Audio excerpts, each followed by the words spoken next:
Então você quer apresentar Star Wars para alguém, porém não sabe por onde começar. Ou você está querendo assistir Star Wars, mas também não sabe por onde começar. Afinal de contas, são 11 filmes que estrearam e você não necessariamente sabe por onde começar. Por quê? Porque o episódio 1 estreou em 1999 e o episódio 4 estreou em 1977. Afinal de contas, eu começo pelo episódio 1, pelo episódio 4... Por qual filme eu começo a ver Star Wars? Ou por qual filme eu apresento Star Wars para outras pessoas? Eu vou te dar uma solução para isso. Geralmente quem tenta se aventurar no universo de Star Wars sem conhecimento nenhum pode até se perder um pouco ou ter algumas reviravoltas que você perde por não saber uma ordem boa para assistir. Existem 4 ordens mais comuns de se assistir e na minha concepção o filme mais importante, o filme que estrutura toda a saga é o episódio 5, por motivos que eu não vou falar o porquê. Se você tá nesse vídeo ou você assistiu e sabe o motivo e quer que a outra pessoa se surpreenda por esse motivo, ou você não sabe nada de Star Wars e eu não posso de jeito nenhum te contar o motivo do episódio 5 ser o principal de toda a saga. Então é interessante sempre deixar o episódio 5 como uma surpresa completa, sem que a pessoa saiba nada a respeito do filme antes de assistir ele. Parece meio confuso, mas para quem já assistiu sabe que o episódio 5 ele tem uma revelação que muda tudo. Existem 2 formas principais de se assistir, na ordem cronológica e na ordem de lançamento. Na ordem cronológica, você assiste A Ameaça Fantasma, O Ataque dos Clones, A Vingança do Sith, Solo, Rogue One, Uma Nova Esperança, O Império Contra-Ataca, O Retorno de Jedi, O Despertar da Força, Os Últimos Jedi e A Ascensão Skywalker. Nessa sequência, você acaba perdendo a surpresa do episódio 5 que eu falei que é o mais importante, que é o que estrutura tudo. Existe também a ordem de lançamento. Nela você vai de acordo com o que saiu no cinema, ou seja, nós começamos por Uma Nova Esperança, que saiu em 1977, O Império Contra-Ataca, que saiu em 1980, O Retorno de Jedi, que saiu em 83, A Ameaça Fantasma, que saiu em 99, Ataque dos Clones, que saiu em 2002, A Vingança do Sith, que saiu em 2005, O Despertar da Força, que saiu em 2015, Rogue One, que saiu em 2016, Os Últimos Jedi, que saiu em 2017, Solo, que saiu em 2018 e A Ascensão Skywalker, que saiu em 2019. Nessa sequência você preserva a surpresa do episódio 5, porém ela fica um pouco confusa porque você não segue uma ordem sequencial da história, você assiste um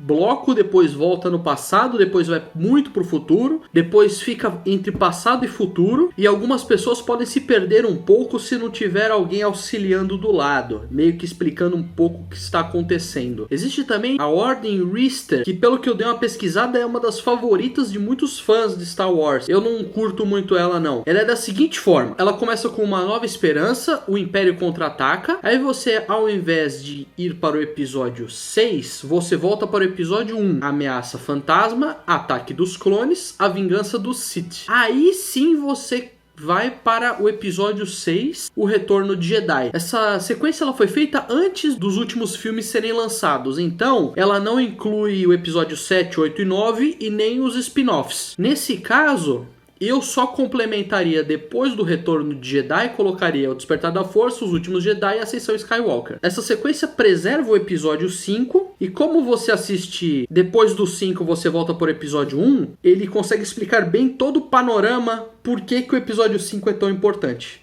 Tem também a sequência Machete. Nela, você corta o episódio 1, porque ele é irrelevante. Tudo que aconteceu no episódio 1 é relembrado no começo do episódio 2. Eu não gosto muito dessa ordem, porque o episódio 1, mesmo odiado pela maioria dos fãs, tem muitos elementos importantes para os outros filmes. Mas essa sequência funciona da seguinte forma. Uma Nova Esperança, O Império Contra-Ataca, Ataque dos Clones, A Vingança do Sith e O Retorno de Jedi. Essa sequência também foi feita antes dos novos filmes. Então eu também incluiria o episódio 7, 8 e 9. Essas 4 são as principais formas de você assistir Star Wars para compreender a saga. Porém, agora nós temos uma quinta forma de assistir, que é a forma do filme de hoje, a minha forma favorita de assistir. Ela é composta da seguinte maneira: Rogue One, Uma Nova Esperança, O Império Contra-Ataca, O Retorno de Jedi, A Ameaça Fantasma, Ataque dos Clones, A Vingança do Sith, O Despertar da Força, Os Últimos Jedi, A Ascensão Skywalker. Sim, eu ignorei completamente o filme do Han Solo. Assim como a Ordem Machete ignora o episódio 1, eu prefiro ignorar a existência do filme do Han Solo. Por que eu comecei com Rogue One e não com o episódio 4? O começo do episódio 4, ele é muito parado, e pode ser que muitas pessoas desanimem de assistir só por causa do começo do episódio 4. E Rogue One é um filme mais acelerado. Ele tem a tecnologia de hoje em dia, ele apresenta os personagens clássicos, e o fim dele, não vou dar spoiler, mas ele conecta muito bem com o começo do episódio 4. A pessoa que terminou de assistir Rogue One, meio que vai querer já assistir o episódio 4 na sequência. Se você já assistiu todos os filmes e ainda está querendo mais coisa de Star Wars para assistir, existem mais 3 séries que fazem parte do universo. Tem Star Wars The Clone Wars, essa série acontece entre o episódio 2 e o episódio 3. Tem também a série Star Wars Rebels, ela se passa 14 anos depois do episódio 3 e 5 anos antes do episódio 4. E também nós temos a série do Mandaloriano, ela se passa um pouco depois do episódio 6. E aí, se você tiver assistido todos os filmes, todas as séries, aí tem os livros, que aí isso dá um vídeo todo à parte. Mas e você, qual a sua ordem favorita para assistir Star Wars? Deixa aqui nos comentários. Obrigado por ter assistido, não se esqueça de se inscrever no canal. Tchau, tchau e até a próxima!